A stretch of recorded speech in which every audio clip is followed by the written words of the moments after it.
Hello and welcome back to Cross Section, where we like to dive into the week's news stories and analyse, intersect, have some fun, pull them apart, apply our faith to them in various different ways. And what a week it has been. Cressida Dick has resigned as the head of the Met Police. Turkey is apparently changing its name to Turkey. I'm sure I probably got that wrong. To distinguish itself from the bird, they tell me. The Norwegian cross-country skier Jarl Magnus Ribber got lost in the Winter Olympics. He forfeited a 40-second lead. Unbelievable. And we are talking to you right now in the middle of Storm Dudley and just before Storm Eunice, I believe. We're in the lull in between because it's Thursday afternoon. It's about 3 in the afternoon, just in case a massive story breaks and you go, why didn't they talk about that? You're with me, Peter Linus, my good friends Danny Webster and Damilola McKindy, and we are here to chat to you about a variety of stories. So the Winter Olympics is on. Danny, you seem to be our main Winter Olympics correspondent. You're following this. Well, breaking news this lunchtime, as this afternoon as we're recording, is that Great Britain will win their first medal of these Olympic Games, having made it through to the men's curling final, which will take place in the early hours of Saturday morning. The women's team will also compete in the semi-finals after squeaking through to the playoff places. So we will win a medal, either gold or silver in the men's curling, and we'll see what happens in the women's. But it's been an exciting couple of weeks, not something I know much about. Sports. Has it really, Danny? What's been exciting? Well, curling's quite exciting. There's quite a lot of suspense in curling. What is curling? It's like bowls on ice. If you think of lawn bowls on an ice rink, it's basically what you've got. The most exciting bit to us has been everything but the sport, hasn't it? Like, it's been the drugs, the doping. This is where it gets interesting. The Russian skater. Yes, it is sad. Those are the things that take most attention. But yeah, sorry, Danny, as you were. Well, yes, Camilla Valeevo, the Russian 15-year-old skater who was suspended for failing a drugs test in December, was then unsuspended and allowed to compete. So the original inquiry into her doping is still ongoing, but she was basically allowed to compete while that was still pending. She didn't do particularly well on the second run of the women's figure skating programme and finished up in 4th position, but that did mean that the medals would be awarded in that competition. That is what amused me most, that you knew that before anybody else, that she wasn't actually going to get a medal. But this is kind of crazy territory again. Russia already competing under the Russian Olympic Committee, I think I'm right in saying, because Russia's banned as a country because of wholesale doping from 2 Olympics. And then they send a team under a special flag, and then their key skater gets done for drugs. Not just one, she's got 3 different drugs in her system, but because she's 15, they don't think it's appropriate to ban her. And so we find ourselves in this kind of farcical situation, it seems to me, with the whole Olympic spirit's being undermined because she was allowed to compete just in case she won. Well, I think she was more allowed to compete just in case she was innocent, and in case she did then win, it would have been unfair for her to have been barred from competing. But you're right, it raises all sorts of questions. As a minor, it also raises questions around the coaching and the team, and I find the whole Russian Olympic Committee thing a bit of a farce because, yes, they don't have the national anthem when they win medals, but they've still got Russia, they still exist as a team. I'm not sure what kind of sanction it really is.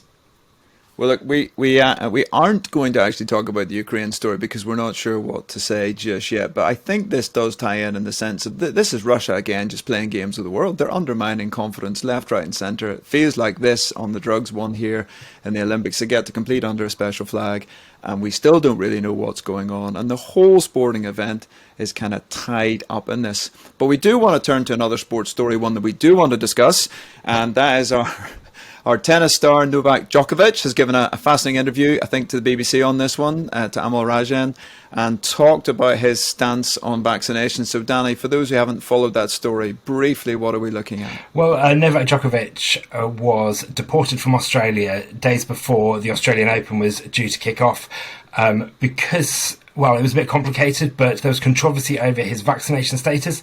He thought he was exempt and allowed to play because he had tested positive in December. The Australian Interior Minister overruled the decision and says it was a threat to public confidence in the vaccine, so just used his right to kick anyone out of the country. And did that. But Novak Djokovic has now confirmed to the BBC in a half an hour long interview that he has not taken the vaccine, and that at this point in time he won't be taking the vaccine. He says he doesn't rule out potentially taking it in the future, but at the moment he says is that he considers very carefully the decisions of what goes into his body, and has decided not to take this vaccine. Now, that's despite the fact that 6 billion doses of the vaccine have been given across the world to 60% of the population of this world. There have indeed been some side effects, but he's continuing to press this case. It means he might not compete in tournaments this summer. He probably won't compete in the French Open. He probably will be able to compete in Wimbledon because of slightly different rules there. So he says, I'm not anti-vax, but I'll sacrifice trophies rather than get the jab that I don't want to. What do we think about that, Damilola? What's your view? The single most interesting, I haven't watched the full interview, I've watched a snippet, and the line that stuck out to me was when it was put to him, this could be you sacrificing being the greatest player of all time. His sentence in response was, the principles of decision making on my body are more important to me than any title or anything else.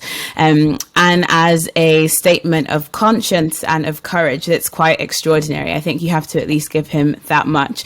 It is extraordinary, ballsy thing to say, I'm going to take this stand, and even if it loses me a legacy, I'm going to stand by it. He also then says things along the lines of everybody has a right to do what works best for them. And that's when it gets more interesting. So how well can this planet spin if everybody does indeed have a right to do what works best for them? It has an intuitive resonance in the first instance, but actually so many parts of our society will just fall apart if that were taken to be true. So it does raise some vexing questions around conscience, around courage, but ultimately, what does it look like for us to live together well? And I think that's what's interesting for us as Christians to think about. There's something of his courage that I think is extraordinary, and yet the way that we're meant to leverage our courage is towards the good of all. And are those things being held together in tension as they ought to be in this instance? It's an open question. What do you think, Dan? Well, I mean, Sajid had said that he can only play in the tennis tournaments because other people have been vaccinated. You know, these tournaments can only happen, he can only make his living because of that. And yet he's also saying he's prepared to sacrifice that because of his own stance on this.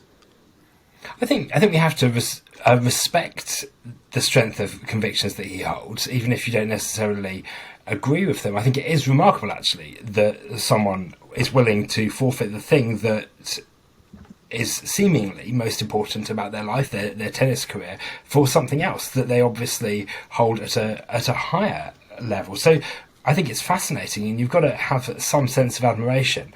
I think you've also got to ask questions of whether the rules, so not so much even the vaccine, whether he has the vaccine, but the rules requiring the vaccine are they fair rules? Is it fair for a country to restrict entry on someone who hasn't had a vaccine?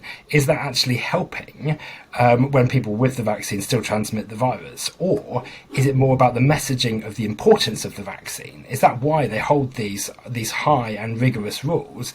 Because they want to message how important it is for people to get the vaccine, rather than it actually being an effective way of stopping the spread of the virus. It clearly restricts severe disease. It clearly is reducing deaths, but plenty of people with the vaccine are still spreading COVID. And he's a divisive figure. I mean, I tweeted a little bit around the Australia stuff when he was not allowed in there and what were Australia doing. And the kickback was certainly interesting on social media. So that was intriguing. Again, a lot from Christians. So, because what interests me is this cross-section point we're driving at. Okay, so the freedom point that you were raising, Damilola, he's exercising his freedom over his body and what goes in and out of that. It's a conscious decision, something I'm broadly sympathetic to. But he and others, we are living under the benefits of the freedom that the vaccines have provided. And so that raises serious questions for all of us. You know, at the heart of the Christian story is somebody who gave up their freedom. You know, we follow Jesus who gave up his freedom on behalf of the other. And I think that's the challenge for us as Christians. Now, Djokovic is not making that faith claim, but I think as we enter this story, we're saying, well, what is he doing? And what can we learn from him? Because he is a figure people follow. And he was asked that in the interview, are you being given a platform? What about your followers? So does he have extra responsibilities as, I suppose, a leader in the public square in this moment. But then the BBC chose to broadcast a half-hour special with him, giving him a platform, which has also come into criticism, that the BBC would then allow him to articulate his views. Should the BBC have done that? Well, maybe, but on what grounds? He's a tennis player, but is he the person who the BBC want to be communicating with the public over whether or not people should take the vaccine? I guess that's one of the questions I have, in that he was given a lot of airtime. In fairness, he didn't communicate to people whether or not they should take the vaccine. Some of that is the problem, from my perspective, of his position. It solely centers on himself, but he wasn't there to defend a certain position on the vaccine. I think he was definitely promoting the idea that we should be wary about what goes into our body in relation to this particular vaccine. And actually, that's part of the thing. There's multiple different vaccines. It's not a single vaccine. But the message that came from it was, I'm being careful about what goes into my body. So Damilola, but yeah, I mean, that's an I mean, he said that because he was gluten intolerant and he changed his whole diet. But he's saying he's not trying to promote a cause. And Amal Rajan, who did the interview, was saying, I challenged him, I pushed him back. Because the whole thing in Australia was that he might build a political movement, an anti-vax movement. He said, I never tried to do that. I've only ever said what I'm doing. Is he building a movement? Is he entitled to his own views? I think it's fair for him to at least say the story from his perspective. And I think at minimum, that's what he's done in this interview. And that's, from my perspective, fair enough. Well, there you have it. Damilola says it's fair enough. So that's our definitive line here at Cross Section. Love you to follow us. You can get this podcast wherever you get your podcast from. Please, if you are enjoying it, rate it and review it. If you've got some feedback, if you think there's something we're missing, you can email us at cross.section@eauk.org. You can tell us what stories we should be talking about, or tell us what you think we should be doing better. You can find us on Twitter at EAUK News, and you can find us on Instagram at the Evangelical Alliance. We'll often throw out a poll or say something about what we might be doing during the week. Please do get in touch. We love the interaction. That's what we want to see in this show. We find this really helpful. We love the news. We love the current affairs. We love trying to engage from that from a faith and a Christian perspective. But we want to hear from you as to what's helpful and what's not as we do that, and as we spin through some of the stories of the week. And so we've looked at a couple of the key stories, and now we're going to turn to the post office story. Some of you may know all about it, some of you may know absolutely nothing. So, Danny, no, I'm introducing this story, am I? You're looking at me saying I'm supposed to say something about this story. It's as if we've thought about this. The post office story has been described as, I think, the biggest tragedy, the biggest moment of injustice in the British legal system. The post office put in a new computer system, Sub-Postmasters, which is basically your friendly person who was running the local post office in your area, had this system put upon them, and it turned out the system was pretty rubbish. And what happened was Sub-Postmasters were being done for fraud when actually the computer system behind it was making errors and mistakes. Danny, you were telling me a total of 736 people were actually prosecuted for this. Many ended up in prison for this. This was people who'd done absolutely nothing wrong. People lost their marriages. People sadly took their lives around this. This was the biggest travesty of justice in the British system. There's a huge inquiry going on now to look at this. How could this possibly have happened? And I suppose it raises lots of questions about justice in this moment. So, Danny, the post office scandal.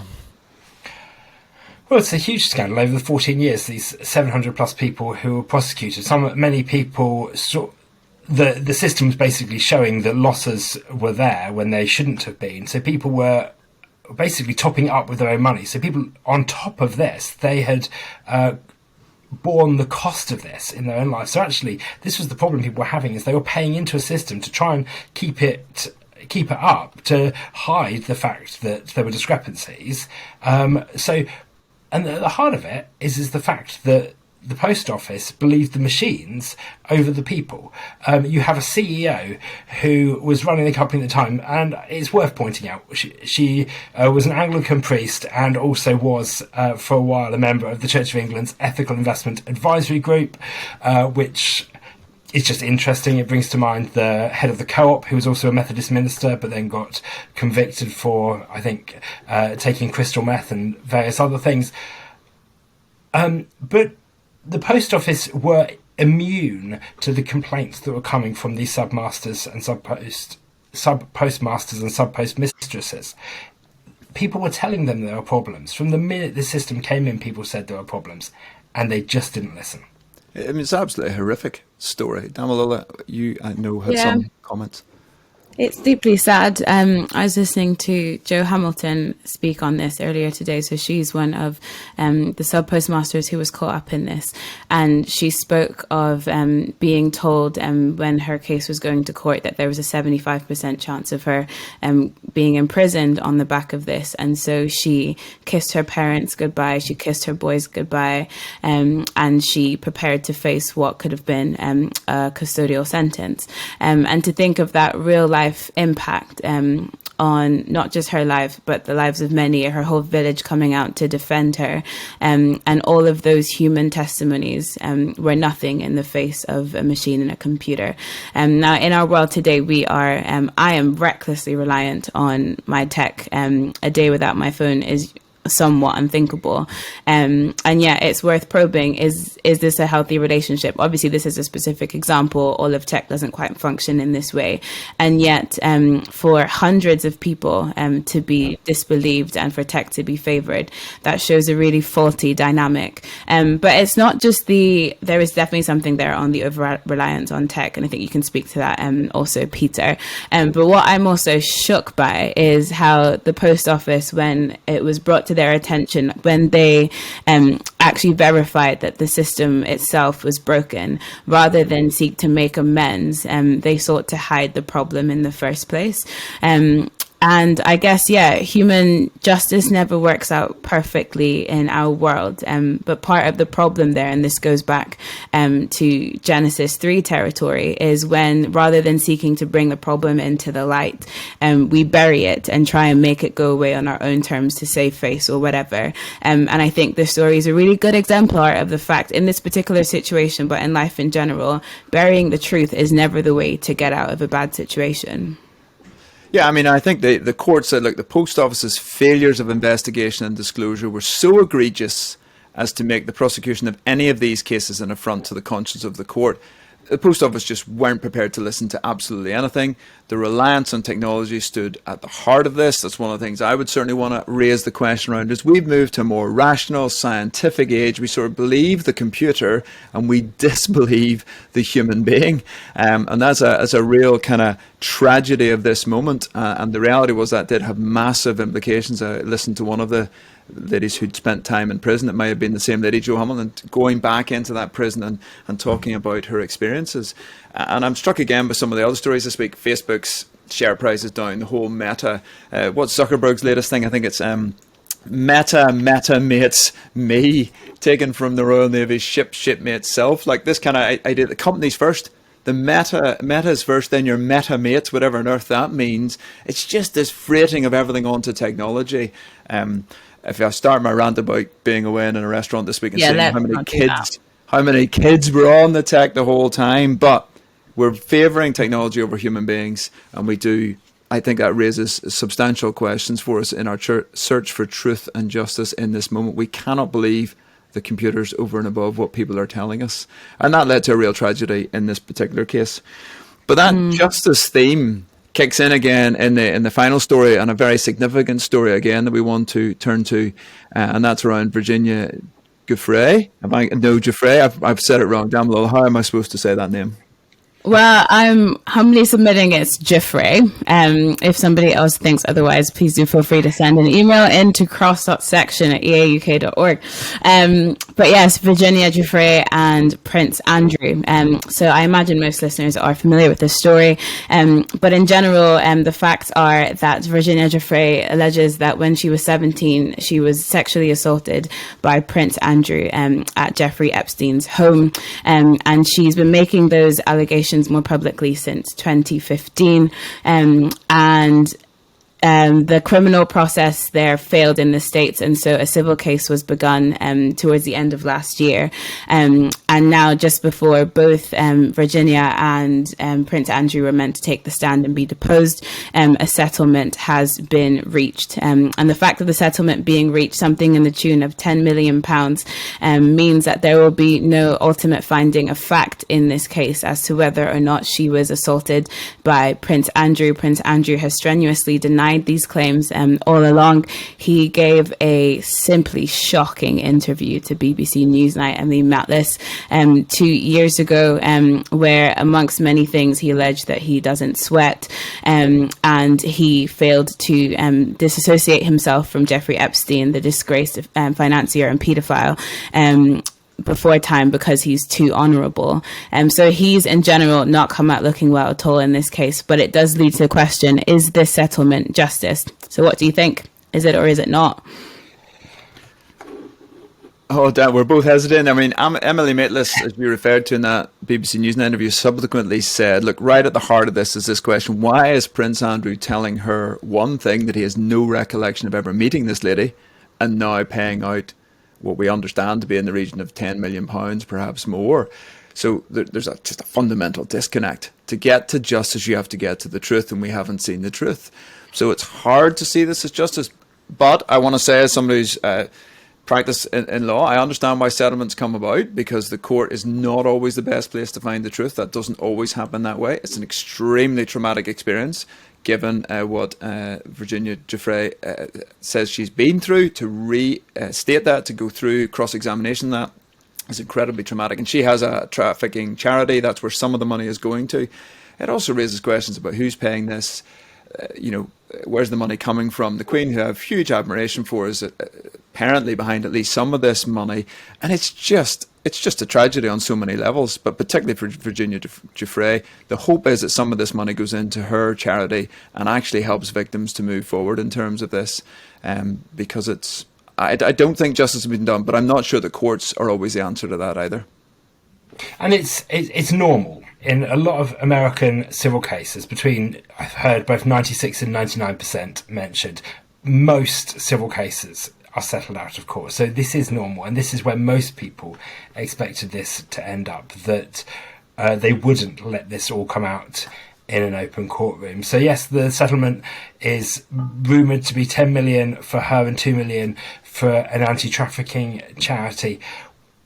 And now, for a settlement that includes gagging clauses that supposedly will stop either party discussing details of the case or details of the settlement, it's been very leaky. There's an awful lot of stuff in the press. Apparently, today it was rumoured that Prince Andrew will be stopped from ever repeating his denial that he had never met Virginia Giuffre, which would be interesting because, as you say, he has always made clear that he didn't meet her, that he was at Pizza Express in Woking, I think was the suggestion on the night in question.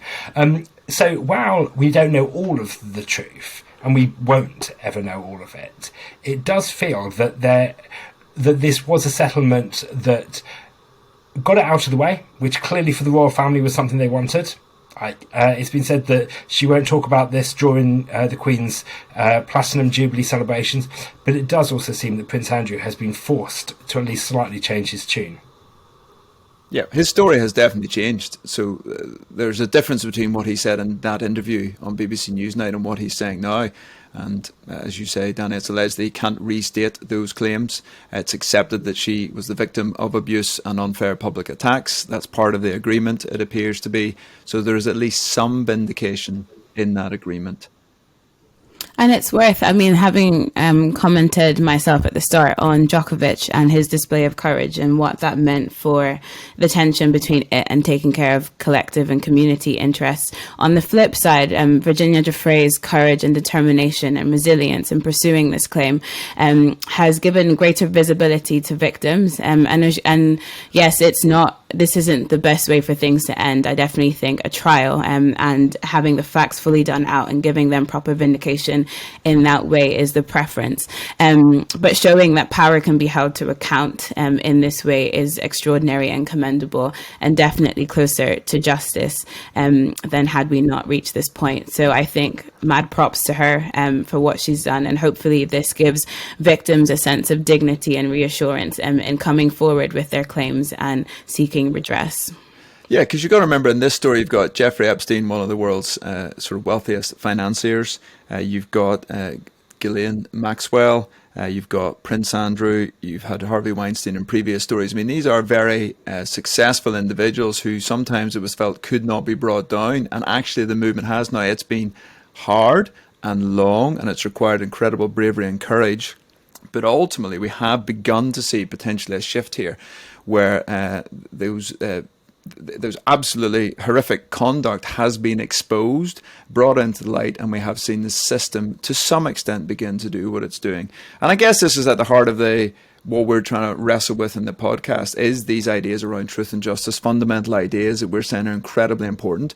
How do we get to justice if we don't know what the truth is? How do we get to truth in a post-truth culture? How do we have those conversations when you have a country like Russia saying, is it invading, is it not? Are its athletes on drugs, are it not? Does it care about the system in any shape or form?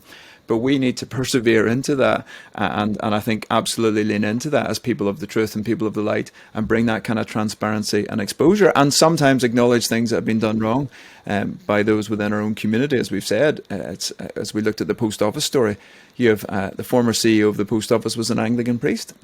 And that's something we have to look back on and say that was really awful. But thankfully, Joe Hamilton's local vicar turned up with her at the post office inquiry and said nobody believes the allegations against this sub-postmaster. She at least was there standing with her in that moment, and it's lovely to see a local community vicar do just that at the right moment.